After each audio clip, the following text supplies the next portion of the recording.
नमस्कार, आप देख रहे हैं ठोक तंत्र और हम आज लेकर आए हैं मुख्यमंत्री नीतीश कुमार और पूर्व मुख्यमंत्री जीतन राम मांझी के बीच में ताजा बयान।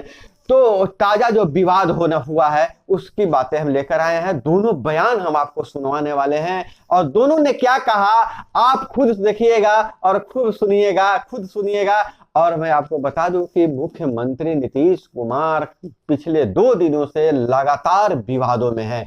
कहां उनकी महिलाओं पर बर्थ कंट्रोल के लिए जो बयान था, जो उनका ज्ञान था, उस ज्ञान को लेकर बवाल मच गया है। जगह जगह उनका विरोध हो रहा है, महिला संगठन विरोध कर रहे हैं, विपक्षी विरोध कर रहे हैं, धर्मगुरु विरोध कर रहे हैं। तो अब दूसरा विवाद यह खड़ा हो गया है कि अब लोग कह रहे हैं कि जो नीतीश कुमार है वो महादलित विरोधी हैं।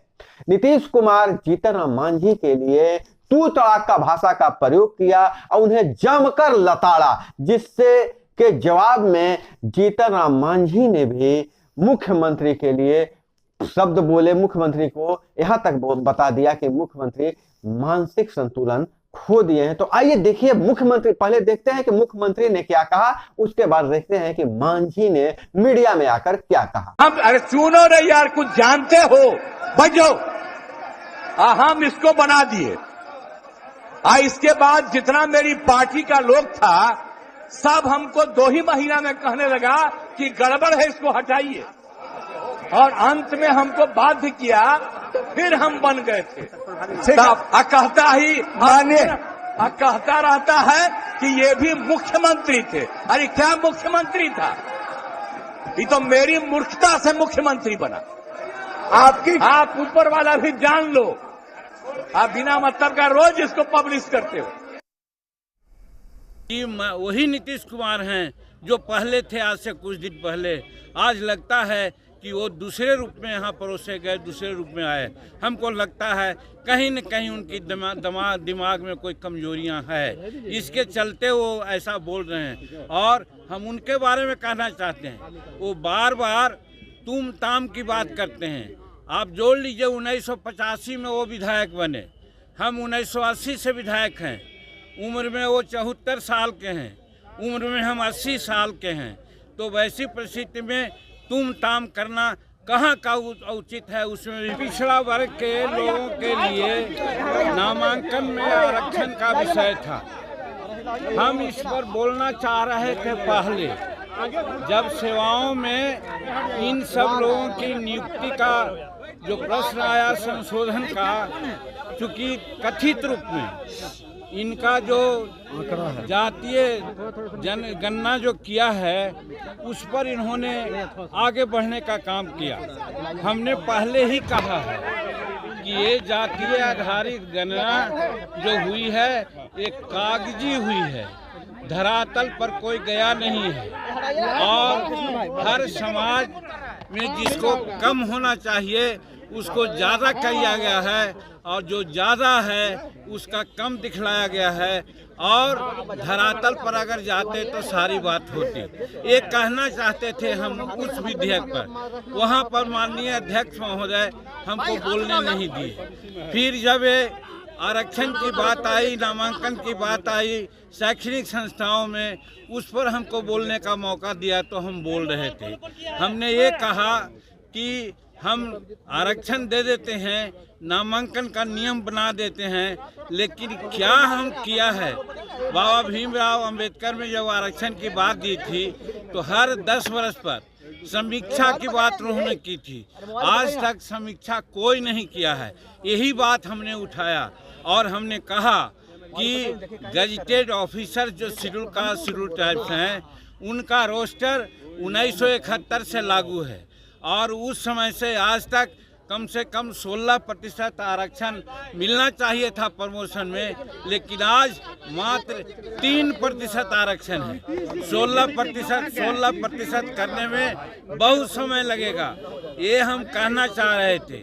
इसी बीच में माननीय मुख्यमंत्री तमक करके उठ गए और उठ करके अनाप शनाप ऐसी बातें बोलने लगे।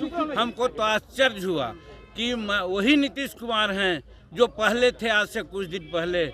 आज लगता है कि वो दूसरे रूप में यहाँ परोसे गए, दूसरे रूप में आए। हमको लगता है कहीं न कहीं उनकी दिमाग में कोई कमजोरियाँ है, इसके चलते वो ऐसा बोल रहे हैं। और हम उनके बारे में कहना चाहते हैं, वो बार बार तुम ताम की बात करते हैं। आप जोड़ लीजिए 1985 में वो विधायक बने, हम 1980 से विधायक हैं। उम्र में वो 74 साल के हैं, उम्र में हम 80 साल के हैं। तो वैसी परिस्थिति में तुम ताम करना कहाँ का उचित है, उसमें भी विधानसभा में। इसलिए हमको लगता है कि मानसिक संतुलन वो खो बैठे हैं, इसलिए वो ऐसा करते हैं। पहली बात। दूसरी बात, एक बार बार कहते हैं हमने तुमको मुख्यमंत्री बनाया। देहात में कहा जाता है कि भले भेड़िया सिर मुड़ाती है, उसको दोहे में चुचुअत होती है, कीड़ा काटता है तो वो सिर मुड़ाता है। उसी प्रकार से नीतीश कुमार 2014 में हार गए। सब लोग कहने लगा नीतीश कुमार इस्तीफा दो, इस्तीफा दो। अपनी लाज बचाने के लिए एक सीधा साधा आदमी को मुख्यमंत्री बनाने का काम किया। जीतन मांझी को उन्होंने अंडर एस्टिमेट किया था, समझ लिया था कि ये तो भुइयां मुसहर का परिवार है, हम जो कहेंगे वो करेगा। आप लोग भी इसका गवाह हैं कि 2 महीना तक मुख्यमंत्री के रूप में उनकी बातें हमने कही। आप लोगों ने कहा कि जीतन मांझी रबर स्टैंप हैं, जीतन मांझी रिमोट से चल रहे हैं। सही बात है, हम आपको धन्यवाद देते हैं। आपकी इन बातों ने हमको प्रेरणा दी, और प्रेरणा के बाद हम जब काम करने लगे तो यही इनके चमचा लोग कहा, ए नीतीश बाबू, जीतन मांझी को आप बनाए थे कि जो कहिएगा सो करेगा, तो वैसा न करके राजहित में ऐसा निर्णय ले रहा है। अगर 4-5 महीना रह गया आगे तो फिर आपको कुत्ता भी नहीं पूछेगा। निश्चित रूप में जीतन मांझी आगे का मुख्यमंत्री होगा। तब इसको हटाने के लिए इन्होंने क्या क्या नहीं किया। हमने इनको कहा कि आप फालतू इतना काम कर रहे हैं, इतना काम करने की ज़रूरत नहीं है। 2005 में आपने हमको मंत्री बनाया था और लोगों ने कहा कि एक दागी मंत्री आ गया है, तो 4 घंटा के अंदर हमने इस्तीफा दे दिया था। अगर आप चाहते कि मुख्यमंत्री पुनः हम बनना चाहते तो हम इस्तीफा दे देते, इसमें कहीं कोई बात नहीं। लेकिन ये बहुत लोगों के कहने पर क्या क्या उसमें कारगुजारी की आप लोग सब लोग जानते हैं। तो कहने का मेरा मतलब है कि नीतीश कुमार हमको बहुत हम योग्य थे इस समझ करके नहीं बनाया। उन्होंने बनाया कि जीतन मांझी भुइयां जात और मुसहर जात सीधा होता है, हम जो कहेंगे वो करेगा। लेकिन हम 9 महीना में जो किया आपके सामने है। और आज जब हम विधानसभा में आरक्षण पर बोलने की बात किया, हम अगर न बोलते तो कौन बोलता। आज हम 43 वर्ष से यहाँ का सदस्य हैं, मुख्यमंत्री के पद पर रह करके और मंत्री पद पर रह करके, राज्य मंत्री के पद पर रह करके, उप मंत्री के रह करके हमने जो अनुभव किया, अनुभव शेयर करना चाहते थे। और शेड्यूल कास्ट, शेड्यूल ट्राइब्स को उचित हक मिले, इसी के लिए हमने कहा कि आज 16% आरक्षण है। लेकिन आप जानते हैं कि कितना आरक्षण लाभ है और कितना लोग लाभान्वित हुआ है। आज हुआ है 7% आरक्षण है, इसको कौन देखेगा। आज 15 साल से ही हैं, इनके बड़े भाई छोटे भाई भी 15 साल से, 30 साल से आज 75, 73, 74 वर्ष हो गया। आज हम लोग मात्र 7 और 8% है, हमारा होना चाहिए 16%। अब जब ये आगे बढ़ा रहे हैं, 20% कर रहे हैं, तो 20% करने से क्या फ़ायदा है जब ये नहीं देखेंगे कि हमको 20% लाभ मिलता है या नहीं। यही कहना चाहते थे, लेकिन इस बात को सुनना नहीं चाहते थे। दूसरी बात, सुप्रीम कोर्ट ने कहा था आरक्षण प्रमोशन में कि साहब आप स्टेटस को रखिए, लेकिन स्टेटस को दूसरे राज्यों ने रखा, लेकिन ये स्टेटस को नहीं रखा और सामान्य वर्ग के लोगों को प्रमोशन दिया और शेड्यूल कास्ट को प्रमोशन को कैप्टन अवेंस रखा कि सुप्रीम कोर्ट का आदेश आएगा तब करेंगे। यही हम कहना चाहते थे। ऐसा दुबातिया बात मत बोलिए। इनसे टेलीफोन पर बात करके भी हमने कहा था, तो हमसे कहा था इन्होंने कि नहीं, दोनों को प्रमोशन हम साइमल्टेनियसली देंगे। लेकिन जब देने की बात आई तो सामान्य वर्ग का प्रमोशन मिला, अच्छी बात है, उनका हम विरोध नहीं करते हैं। लेकिन साथ साथ शेड्यूल कास्ट का भी आरक्षण होना चाहिए था, जो नहीं हुआ, यही कहना चाहते थे।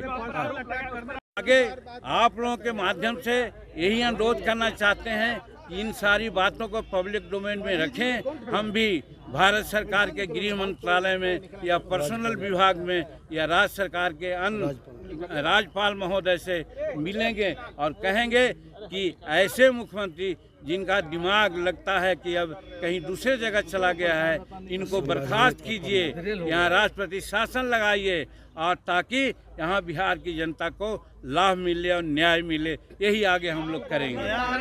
हाँ, एक बात और ये बार बार कहते हैं, 2017 में यही नीतीश कुमार कहे थे, मांझी जी आप लोगों के बारे में सोचा गया है। उस समय एनडीए में थे तो हमने कहा था कि हाँ हमारे बारे में सोचा गया है, मालूम है, हमको गवर्नर बनाया जा रहा है। हम गवर्नर के पद पर नहीं जाएंगे, कोल्ड स्टोरेज में नहीं जाएंगे, हम पब्लिक में रह करके लोगों से काम करेंगे। और हम जब नहीं बने तो आज सत्यदेव नारायण आर्य वहाँ के राज्यपाल 2 जगह बनाए गए। और आज की बात जहाँ तक है, बात कहीं उठती है, हम कहते हैं कि हम विधायक रहें न रहें, मेंबर पार्लियामेंट रहें न रहें, जब तक हमारे नस में एक बूंद भी खून है, पब्लिक से डायरेक्ट कांटेक्ट करके पब्लिक का सेवा करना चाहेंगे। हम राज्यपाल स्वप्न में भी नहीं सोचा है, हम राज्यपाल नहीं बनना चाहते हैं। ये लोग हमको ख्याली पुलाव या सब्जवाग दिखलाना चाहते थे, अपने तरफ कहते थे आ जाओ मेरी पार्टी में आ जाओ।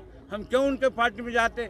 हम हिंदुस्तानी अवाम मोर्चा सेकुलर बनाया है, गरीबों के लिए बनाया है, 34-35 निर्णय अपने मुख्यमंत्री काल में लिया है। इसको इन्होंने मर्सिलेसली कुछ नहीं देखा, सबको कैंसिल कर दिया। अगर वो आज रहता, लागू होता तो आज बिहार की स्थिति आगे बढ़ती। आज ये फिजूल खर्ची में पड़े हुए हैं। बताइए, नया म्यूजियम हाउस से पुराना म्यूजियम हाउस में अंडरग्राउंड जो बनाया जा रहा है 6000 करोड़ रुपया की क्या ज़रूरत थी। और दूसरी बात ये हम कहना चाहते हैं कि आज पैसा है तो आज गरीबों को जो 60 वर्ष 70 वर्ष गुजार दिया उनको पेंशन देना चाहिए। अगल बगल के लोगों को 1000 रुपया, 1500 रुपया और 2000 पेंशन मिलता है। यहाँ 200 रुपया पेंशन मिलता था, जिसको 200 हम बढ़ाया, 400 रुपया मिलता है। उससे कोई फायदा होने को है क्या? उसी नहीं, हमको दया आ रही है उनके दिमागी की स्थिति को देख करके कि जो आदमी 15 साल 18 साल मुख्यमंत्री बिहार के रहने का काम किया, आज इस स्थिति में आ गए कि अपने अस्तित्व को भी वो न समझ रहे हैं। और कल ही 3 दिन पहले 2 दिन पहले महिलाओं के बारे में क्या कहा, समूचे दुनिया थू थू कर रही है। यही आप समझ सकते हैं कि इनका दिमागी की स्थिति क्या है। बस